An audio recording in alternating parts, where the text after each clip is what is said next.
किसी समय की बात है, एक छोटे से गांव में एक आदमी रहता था जिसका नाम रमेश था। वह एक बहुत ही साधारण व्यक्ति था, लेकिन उसकी इच्छाएं बहुत बड़ी थी। वह हमेशा चाहता था कि उसकी जिंदगी में कुछ खास हो, लेकिन उसके पास कभी भी पर्याप्त साधन नहीं थे। रमेश गरीब था, लेकिन उसकी आंखों में एक सपना था। वो चाहता था कि वह एक दिन बहुत बड़ा आदमी बने, एक ऐसा आदमी जिसे सब जाने, जिसकी तारीफें हों और जो किसी से कम ना हो। रमेश की ये इच्छा समय के साथ हवस और लालच में बदल गई। जैसे जैसे वो बड़े होते गया, उसकी इच्छाएं भी और बड़ी होती गई। वो हर समय धन, प्रसिद्धि और ताकत के बारे में सोचता रहता। उसने सोचा, अगर मैं ज्यादा पैसा कमा लूंगा तो मेरी जिंदगी बदल जाएगी। लेकिन इसके साथ ही उसकी ईमानदारी और नैतिकता भी धीरे धीरे कमजोर होने लगी। दोस्तों, अगर अभी तक आपने हमारे चैनल को सब्सक्राइब नहीं किया है, तो चैनल को सब्सक्राइब अवश्य करें और कमेंट बॉक्स में नमो राधे राधे लिखें। रमेश का मन कभी संतुष्ट नहीं था। उसने सोचा कि अगर वो थोड़े ज्यादा पैसे कमा सके तो उसकी जिंदगी में सब कुछ बदल जाएगा। उसने अपनी छोटी सी दुकान शुरू की, लेकिन उसे बहुत जल्द यह एहसास हुआ कि कारोबार में सफलता पाने के लिए उसे कुछ लोगों को धोखा देना पड़ेगा। पहले वह थोड़ा सा झूठ बोलता था, फिर धीरे धीरे वो बड़े झूठ बोलने लगा। इस बीच उसकी संपत्ति भी बढ़ने लगी, लेकिन उसकी आत्मा कहीं खोने लगी थी।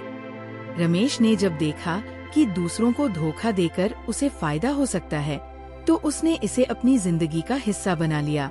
उसकी हवस और लालच की भावना ने उसे और भी ज्यादा अधीर बना दिया।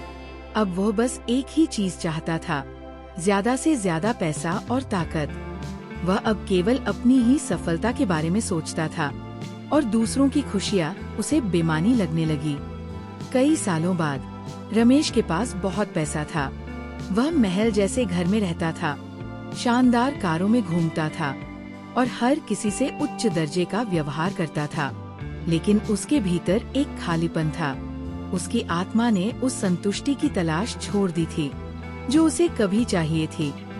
हालांकि वो कभी भी ये नहीं समझ पाया कि उसकी इच्छाओं ने उसे क्या खो दिया था। एक दिन रमेश का सामना एक गरीब बुजुर्ग से हुआ। वह बुजुर्ग गांव के बाहर एक छोटी सी झोपड़ी में रहता था।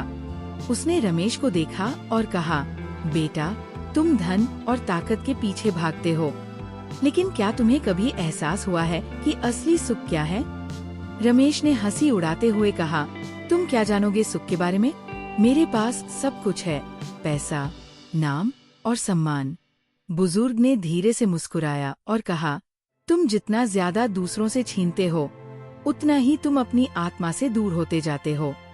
असली सुख उन चीजों में नहीं है जो तुम्हारे पास है, बल्कि उन चीजों में है जो तुम दूसरों को दे सकते हो।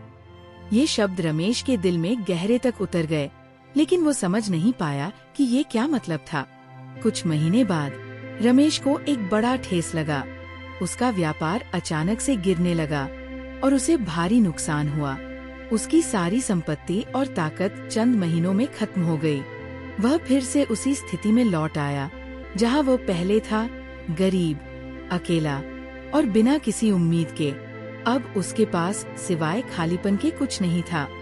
उसने अपनी सारी इच्छाओं और लालच को पूरा किया था, लेकिन उसे ये महसूस हुआ कि वो सच्चे सुख से बहुत दूर चला गया था। रमेश ने उन सभी चीजों को खो दिया था जिनके लिए उसने अपनी आत्मा बेच दी थी। अब वो केवल पछतावा महसूस करता था और यही पछतावा उसकी आत्मा को नष्ट कर रहा था। वह उन लोगों के पास गया था जिनसे उसने धोखा किया था और उनसे माफी मांगी। बहुत से लोग उसकी बातों को समझ नहीं पाए, लेकिन कुछ ने उसे माफ कर दिया। उसने अब ये समझा कि असली संपत्ति केवल धन और प्रसिद्धि में नहीं है, बल्कि लोगों के दिलों में होती है। कुछ सालों बाद रमेश ने अपनी पुरानी जिंदगी को छोड़ दिया और एक नए तरीके से जीने का फैसला किया। अब वो दूसरों की मदद करने के लिए काम करता था, समाज में बदलाव लाने के लिए काम करता था और सबसे बढ़कर उसने अपनी इच्छाओं और हवस को नियंत्रित करना सीख लिया था। वह जानता था कि किसी और की जिंदगी को सुधारने में जो सच्ची खुशी मिलती है, वह किसी भी धन या ताकत से कहीं ज्यादा मूल्यवान होती है। रमेश का जीवन अब एक उदाहरण बन चुका था कि कैसे हवस और लालच इंसान को खोखला बना सकते हैं, लेकिन सच्चाई, प्यार और आत्मनियंत्रण इंसान को फिर से पूरी तरह से जीवित कर सकते हैं। वह अब जानता था कि असली सफलता किसी के दिल में होती है, न कि बाहर की दुनिया में। ये कहानी इस बात को दर्शाती है कि हवस और लालच इंसान की जिंदगी को बर्बाद कर सकते हैं, लेकिन अगर इंसान अपनी इच्छाओं पर नियंत्रण पाले और अपनी आत्मा की सुने, तो वो सच्चे सुख और सफलता की ओर बढ़ सकता है। रमेश की कहानी हमें ये सिखाती है कि जीवन में असली खुशी दूसरों के साथ साझा करने में होती है और अपनी आत्मा को सही दिशा में मोड़ने में।